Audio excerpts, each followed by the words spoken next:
দুৰ্গা দাসে প্ৰুভ কৰক। দুৰ্গা দাস বড়োৱে এতিয়া ধুমকেতুৰ নিচিনা ওলাই আহি কিবা কিবি ক'লে নহ'বতো। তেখেতে প্ৰুভ কৰক ক'ত কি কৈছে।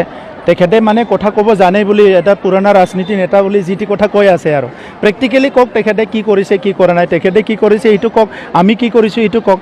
2 বছৰৰ আমাৰ খতিয়ান তেখেতে আহি পেলাই আমাৰ লগত বহি লওক, আমি দেখাই দিম। 17 বছৰত তেখেতে কি কি কৰিছে এই লিষ্টটো লৈ আহক।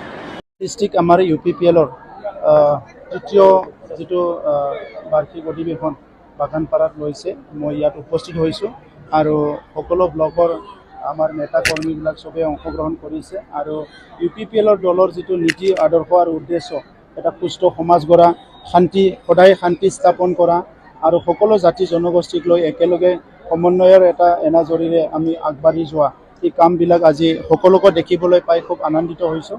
আৰু মই এটা কনফিডেন্স এটা বিল্ড কৰিছোঁ যে আমাৰ যিটো কাম কৰা সেইটো এটা সঠিক দিশত গৈ আছে আৰু 2টা বছৰে গৈছে আৰু 3টা বছৰত বড়োলেণ্ড অঞ্চলত বসবাস কৰা সকলো ৰাইজক একেলগে লৈ পেলাই আগবাঢ়ি আমি যাব পাৰিম আৰু সকলো জাতি জনগোষ্ঠীৰ সমস্যাবিলাক 100% নহ'লেও বহুতখিনিয়ে আমি দূৰ কৰিব পাৰিম।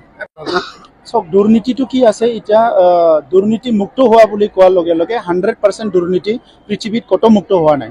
আমাৰটোতো বাদে দিয়ক, তো মুক্ত কৰিব লাগিব।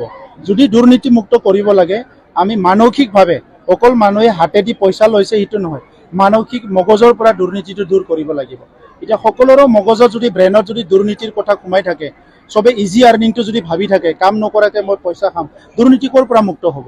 তো সেইকাৰণে আজি আমি চেষ্টা কৰিছোঁ, দেখিবলৈ পাইছে এটাকৈ যে চাকৰিৰ ক্ষেত্ৰত আজি অসম চৰকাৰে যেনেকৈ কৰিছে যে APSCৰ পৰা আৰম্ভ কৰি আমাৰ তাতো যিখিনি আমি অলপ চলপ চাকৰি দিছোঁ, তাত আমি 100% কোনো যাতে ঘুষ নলয় তেনেকুৱা চাকৰিবিলাক দিয়া ব্যৱস্থা কৰিছোঁ।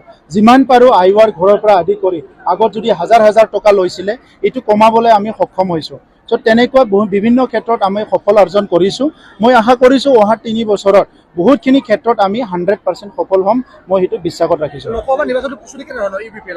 এইটোতো এনি টাইম ৰাজনীতি দল খোলাৰ পৰাই চবেই মানে ইলেকশ্যনৰ কাৰণে প্ৰস্তুতি হয়, গতিকে UPPLৰ এনি টাইম প্ৰস্তুত আছে। এতিয়াতো এলায়েন্স হৈ আছে আমাৰ BJP, UPPL, GSP এলায়েন্স হৈ আছে।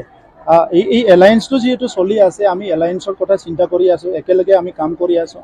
অসমতো BJP UPPLৰ চৰকাৰ গঠন চলি আছে। চ' ইয়াত আৰু অকলে খেলা কিবা খেলা ইয়াৰতো কথা এতিয়া আহি পৰা নাই।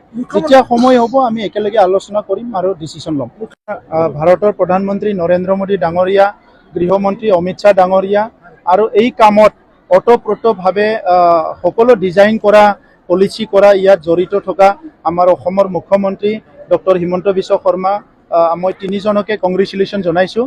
আজি উত্তৰ পূৰ্বাঞ্চলৰ ৰাইজে নৰেন্দ্ৰ মোদী ডাঙৰীয়াক বিশ্বাস আৰু আস্থাত লৈছে, অমিত শ্বাহ ডাঙৰীয়াক বিশ্বাস আৰু আস্থাত লৈছে আৰু আমাৰ মুখ্যমন্ত্ৰী ডাঙৰীয়া যদিও অসমৰ মুখ্যমন্ত্ৰী হৈ উত্তৰ পূৰ্বাঞ্চলৰ যিমানখিনি ৰাজ্য আছে তাত শান্তি প্ৰতিষ্ঠা কৰা, উন্নয়নৰ বিভিন্ন পলিচিবিলাক বনোৱা, চবতো তেখেতে সহায় কৰি আছে।